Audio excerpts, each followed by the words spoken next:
नमस्ते tech savvy दोस्तों, मैं हूं अथर्व और आप देख रहे हैं टेक अथर्व का दूसरा एपिसोड जारविस को बनाते हुए। पिछले एपिसोड में हमने जारविस के शुरुआती कदम देखे और आज हम गूगल बार्ड को जारविस में इंटीग्रेट कर रहे हैं। यह एपिसोड जारविस को और भी स्मार्ट बनेगा, तो चलिए कोड की दुनिया में चल। अभी हमें अपने जारविस के लिए एक नई फाइल क्रिएट करनी होगी। तो मैं तो लोकल डिस्क सी में कर रहा हूँ, आप किसी में भी कर सकते हो। तो इसमें मैंने एक ऑलरेडी जारविस नाम की फाइल क्रिएट की है, तो आपको ये फाइल के अंदर ब्रेन नाम के फोल्डर को भी क्रिएट करना है। वो क्यों करना है मैं वीडियो के आगे आपको बताऊंगा। तो अभी ये फोल्डर क्रिएट करने के बाद आपको इधर ओपन फोल्डर करना है और आपने जो भी नाम से फोल्डर सिलेक्ट किया है वो फोल्डर को सिलेक्ट करके ये फोल्डर फिर ओपन हो जाएगा। फोल्डर ओपन होने के बाद आपको ये ब्रेन नाम के फोल्डर में एक फाइल क्रिएट करनी है। आप उसे कुछ भी नाम दे सकते हो, पर मैं तो उसको स्पेसिफिक नाम दे रहा हूँ, जैसे कि bard.py। तो अभी मैं आपको पूरा का पूरा कोड डिस्क्रिप्शन में दे देता हूँ, क्योंकि अगर मैं बाय लाइन कोड लिखते गया तो वीडियो बहुत ही लंबी हो जाएगी। तो आपको कुछ नहीं करना है, बेसिकली डिस्क्रिप्शन से ये पूरा कोड कॉपी कर लेना है, फिर आपको ये कोड इधर आके पेस्ट कर देना है। तो मैं अभी आपको लाइन बाय लाइन ये कोड एक्सप्लेन करूंगा कि ये कोड में हुआ क्या है। ये कॉपी पेस्ट करने के बाद आपका कोड रन नहीं होगा। क्यों नहीं होगा मैं अभी आपको बताऊंगा। तो पहले तो आपने ये जो है ना, ये पैकेजेस को इंस्टॉल नहीं किया होगा। तो ये पैकेजेस को इंस्टॉल करने के लिए मैंने ये पैकेजेस के सामने इंस्टॉलेशन की ये दे दी है कमांड। तो आपको बस कुछ नहीं, टर्मिनल में आके न्यू टर्मिनल ओपन करना है और वो टर्मिनल में आके ये पेस्ट कर देना है। ये करने के बाद मैंने तो ऑलरेडी इंस्टॉल किया हुआ है, तो मेरे इसमें तो नहीं होगा। तो आपको ये ऐसे सब पैकेजेस को इंस्टॉल कर लेना है। ये इंस्टॉल करने के बाद मैं अभी आपको बताऊंगा ये पैकेजेस बेसिकली करते क्या है। तो पहला है ये बार्ड एपीआई। तो ये बार्ड एपीआई और बार्ड कुकीज करेंगे क्या, ये जो हमारे कोड में है ना, इसेंशियल कुकीज एक्सट्रैक्ट करने में मदद करते हैं, जो जारविस को इंटरैक्शन के लिए बहुत ज़रूरी है। फिर ये बाद में डेट एंड टाइम। अब ये डेट एंड टाइम क्या करेगा, ये date and time package time related functionalities को हैंडल करता है, जो हमारे स्टैम्प्स और क्रोनोलॉजिकल ऑपरेशंस के लिए क्रूशियल होता है। तो अभी ये पाइपर क्लिप क्या है, ये पाइपर क्लिप बेसिकली जो हम कुकीज है ना, कुकीज को कॉपी करके क्लिपबोर्ड में रखेगा।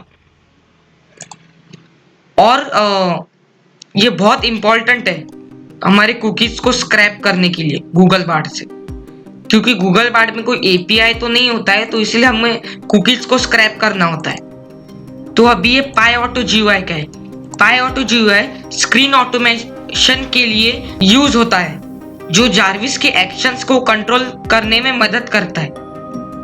अब ये वेब ब्राउजर क्या करेगा, ये वेब ब्राउजर पैकेज है जो वेब ब्राउजर के कंट्रोल के लिए होता है, जो इंटरैक्शन को इनिशिएट और टर्मिनेट करने में मदद करता है। अभी ये स्लीप और टाइम, ये स्लीप फंक्शन टाइम पैकेज से आता है और कोड को डिले देता है, allowing pauses and timing within the code execution. जैसे कि इधर दिया है 5 सेकंड का स्लीप, मतलब ये भी ये लिंक ओपन करने के बाद ये 5 सेकंड का स्लीप लेगा, 2 सेकंड का स्लीप लेगा, ये इसके लिए काम आता है। अब ये जेसन क्या है, जेसन बेसिकली एक पैकेज है जो जेसन डाटा को हैंडलिंग के लिए यूज होता है, जैसे डेटा इंटरचेंजिंग के लिए जरूरी होता है। अब ये कीबोर्ड पैकेज क्या करेगा, ये कीबोर्ड पैकेज कीबोर्ड को इवेंट्स को हैंडल करता है, जो इंटरैक्शन और कमांड्स को कंट्रोल करने में मदद करता है। तो सबसे पहले हमें ये सब पैकेजेस हमारे कोड में फंक्शनैलिटीज और कैपेबिलिटीज को एनहांस करते हैं। कोड के आगे बढ़ते हुए एक फंक्शन है कुकीज स्क्रैपर।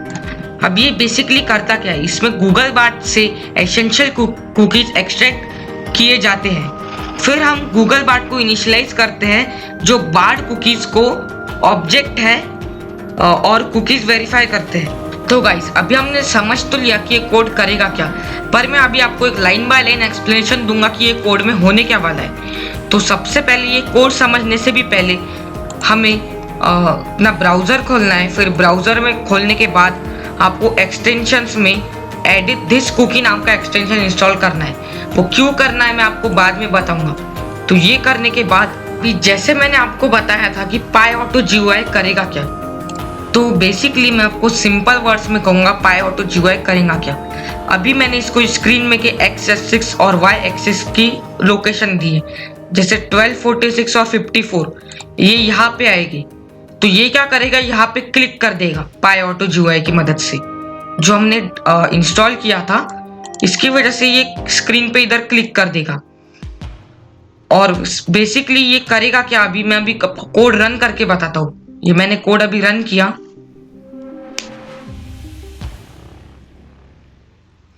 अब ये बार्ड ओपन हुआ, फिर ये इधर एक्सटेंशंस पे क्लिक करेगा, फिर एडिट दिस कुकी पे क्लिक करेगा और फिर इधर से एक्सपोर्ट कर लेगा, मतलब इधर से कुकीज को कॉपी करके हमारे कोड में पेस्ट कर देगा। तो बेसिकली ये करेगा। तो ये आपके एक्स एक्सिस और वाई एक्सिस कुछ अलग अलग हो सकते हैं। मेरा डिस्प्ले 14 इंच का है, आपका 15 का हो सकता है, तो ये आपके हिसाब से अलग अलग रहेंगे। तो ये एक्सट्रैक्ट करने के लिए मैं आपको एक अलग कोड दूंगा। आपको माउस की पोजीशंस देखने के लिए, आपको ये एक्स एक्सिस और वाई एक्सिस निकालने के लिए मैं आपको एक डिस्क्रिप्शन में कोड दूंगा एक और। आपको बस कुछ नहीं करना है, इधर एक कोई भी नाम से आपको फाइल क्रिएट कर देनी है .py नाम से। ये करने के बाद आपको मैं कोड दूंगा, वो कोड को इधर पेस्ट करना है। पेस्ट करने के बाद पहले तो आपको फिर पेस्ट करने के बाद स्लीप कर देना है, स्लीप फॉर 5 सेकेंड 10 सेकेंड जितना आपको टाइम लगेगा उतना। फिर पहले तो आपको ये एक्सटेंशन पे आके रुक जाना है, मतलब यहाँ की एक्स एक्सिस और वाई एक्सिस के, मतलब यहाँ पर की पोजीशन आपको दिख जाएगी। फिर उसके बाद आपको एडिट दिस कुकी की पोजीशन निकालनी है। फिर उसके बाद ये इसकी एक्सपोर्ट की कुकीज ये निकालने के बाद आपको अपने कोड में यहाँ पे डाल देनी है। ये फर्स्ट कुकीज सेकंड कुकीज बोल रहा हूँ, ये फर्स्ट पोजीशन सेकंड पोजीशन और ये थर्ड पोजीशन। हाँ, तो ये अभी आगे का कोड क्या करेगा, ये अभी जो कुकीज होंगी वो कुकीज को पहले ये कोड कॉपी करेगा, फिर कॉपी करके पेस्ट करेगा, फिर उसको सॉल्ट आउट करेगा, मतलब जो 3 मेन कुकीज चाहिए ये 3 मेन कुकीज इनको सॉल्ट आउट करेगा और प्रिंट कर देगा। बस ये पूरा कोड वही करने वाला है और फिर प्रिंट कर देगा। अभी देखते हैं ये हाँ, ये भी कोड वही करेगा।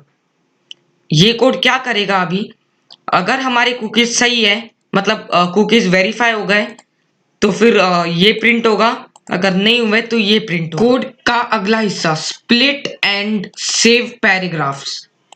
डाटा फाइल नेम फंक्शन है जो टेक्स्ट को मॉडिफाई करता है। यह फंक्शन एक समराइज वर्जन को जनरेट करता है रिजल्ट टेक्स्ट का, मतलब जो भी हम इधर जो भी हमारा रिजल्ट आएगा गूगल बार्ड से, उसको ये समराइज वे में समराइज कर देगा। जैसे अगर मैं डालूंगा हु इज इलॉन मस्क तो बहुत बड़ा आंसर आएगा, तो ये उसको समराइज करके स्प्लिट करके एकदम शॉर्ट फॉर्म में आंसर दे देगा। सबसे आखिरी मेन एग्जीक्यूशन फंक्शन चलता है रहता है जो यूजर से क्वायरी लेता है, बार्ड कुकीज से जवाब लेता है और यूजर टेक्स्ट फॉर्मेट में सेव करता है। मतलब ये बेसिकली क्या करेगा, ये हमारा मेन कोड है। मेन कोड तो ये है, बाकी सब ये तो कुकीज स्क्रैप करना और सेव पैराग्राफ करना, ये तो वही था। हमारा मेन कोड ये है।